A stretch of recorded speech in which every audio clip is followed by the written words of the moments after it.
Okay, I wanted to give everyone some more information about the essay in less than not written form. So I know some people process things better if they hear it or if they see it visually.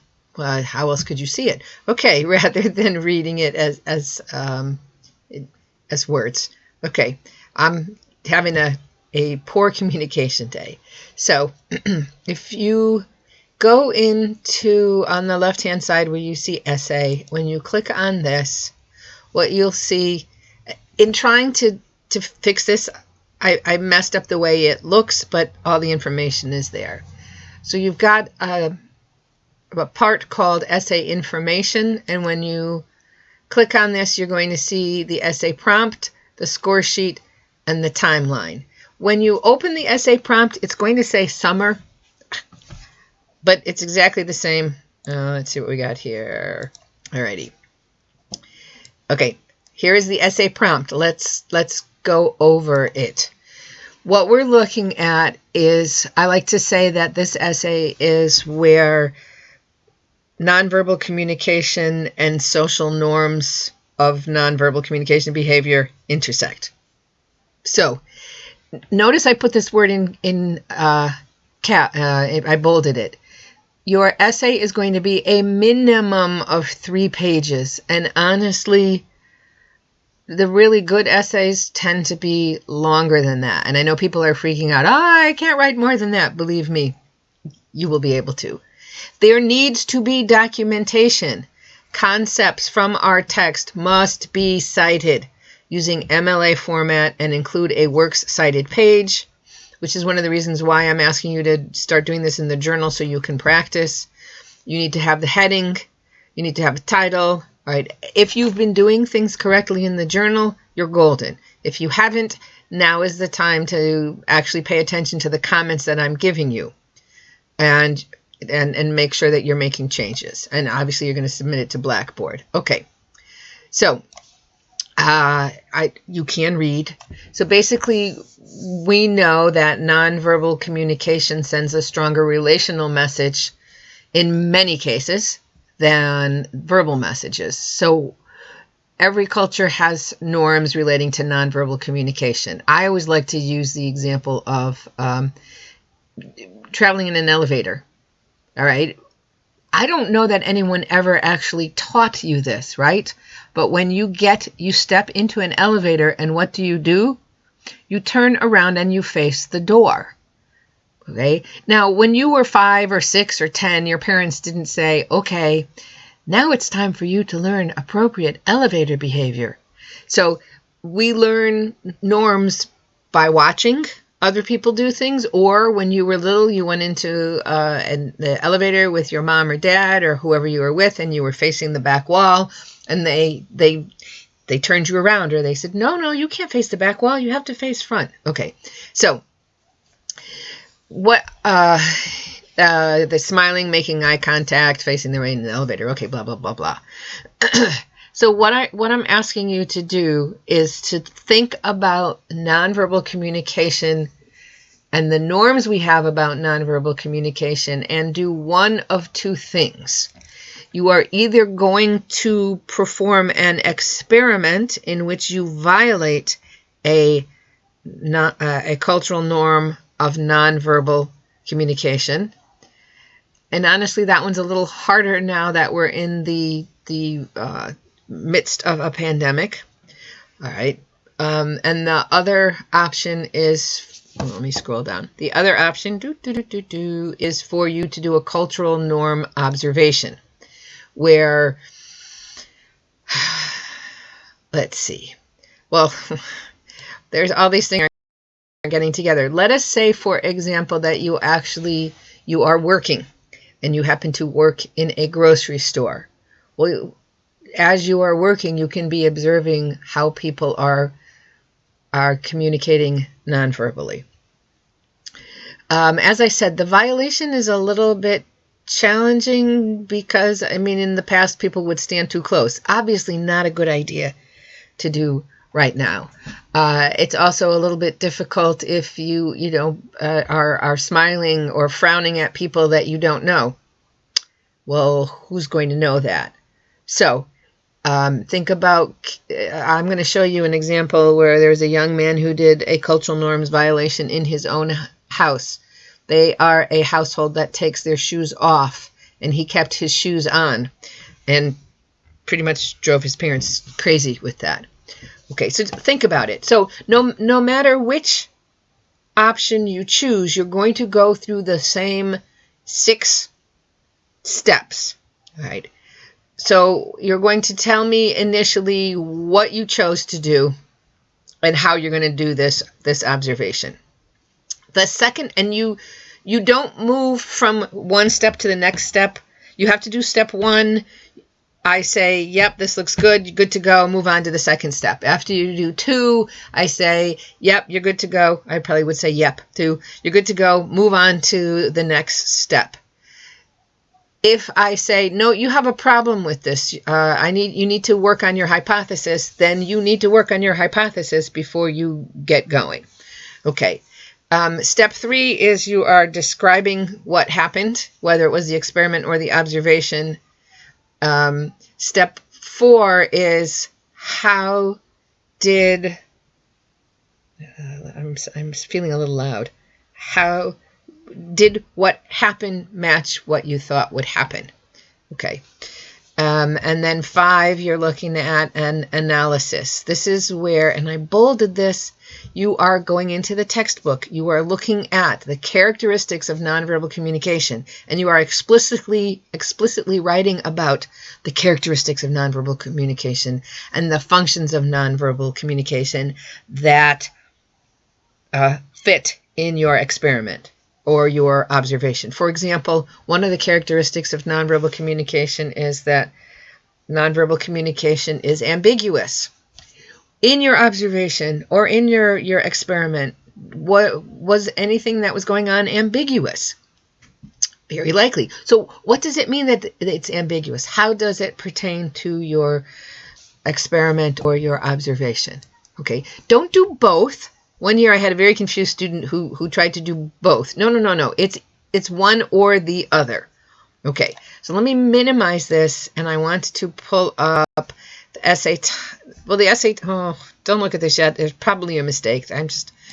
If you look at the calendar that I so nicely created for you, I like calendars. I need calendars. I'm going to see if this will work. I created a calendar for, hopefully this is showing, for myself when all the due dates are. Okay, for my classes, so I wasn't loading myself up. Wasn't that thrilling? Okay. Slow down, Marguerite. Next week is in a sense, it's a week off. It's a catch-up week. It's a week for you to evaluate what's gone on so far and to really think about the essay. So beyond the quiz for Chapter 6, next week on Monday, by the end of the day, I want you to upload the first step of the essay. So you say, I have decided I am going to do an observation, and at the end of October, a friend is going to have a gender reveal party. Hopefully they won't set a forest on fire, and so you're just going to tell me what you're going to do. And I ask for this because sometimes people have chosen to do something that I feel is either dangerous. I had one woman who wanted to sit between people on a bench in parks. I thought that was a little dangerous. Or sometimes what you want to do is not really about nonverbal communication. Once that's approved, the next thing you have to do, step 2, which is your hypothesis. What do you think will happen? And that is due by the end of the week. Right. Then if you look going forward at the calendar, what you're noticing is I have a Fitbit and it's buzzing, meaning either my daughter or my sister is texting a lot. Okay, why you needed to know that in case I'm jumpy. You know that we do a journal every other week. So this week you'll have Halloween. You have a journal due. The next week, because you don't have a journal due, you have a part of the essay due. Okay, so from From October 16th until November 7th, you have time to do your observation or your experiment and then write it up. Once you get this to me, I'll give you feedback. My goal is to get you feedback as quickly as possible. You have the draft is due before Thanksgiving, and that gives me a chance, gives me quite a while so that I will, my goal is to have it done before Thanksgiving, but truthfully, it might, I give more feedback on step 5 than on any of the other steps, because this is the point where you have pulled everything together, and I'm going to go through it very carefully. I'm going to be super picky. I'm going to say, you need more information about this. I don't understand this. Look at all these spelling mistakes you have. You did not capitalize the letter I. I will chase you down if you do not capitalize the letter I. Right. So I need time to do that, but let's say I get it back to you by the 28th. You have 2 weeks to turn in a final draft. Can you do things early? Absolutely. But remember, you can't go on, you can't move from step 1 to step 2 until I have said, okay. I wanted to explain a little bit why I do it this way. In the past, I would encourage students to hand in a rough draft, and some students would and some students wouldn't. And I noticed that the people who did the rough drafts did a much better job than people who just did a one and done. So I said, okay, I'm going to require the rough draft. And then I had an experience of a student who basically, I'm trying to think, should I be politically correct or just be brutally honest? Basically lied about the observation. He said he had gone someplace and did this observation, and maybe he changed some things to protect the innocent, but basically what he said happened. There's no way it could have happened. So I figured, you know what? I don't want that to happen again. I would like to see the essay as it evolves. And also, we become better writers when we get feedback from our readers. And so I love to read. I'm a really good reader, and the fact that I like to read so much helps me give you, I think, good information. Some of former students will tell you that I am so picky that they have probably made voodoo dolls of me, and that's why I have arthritis in the base of my back, and my feet now. Anyways, don't look at the timeline yet. I want to double check that that's correct.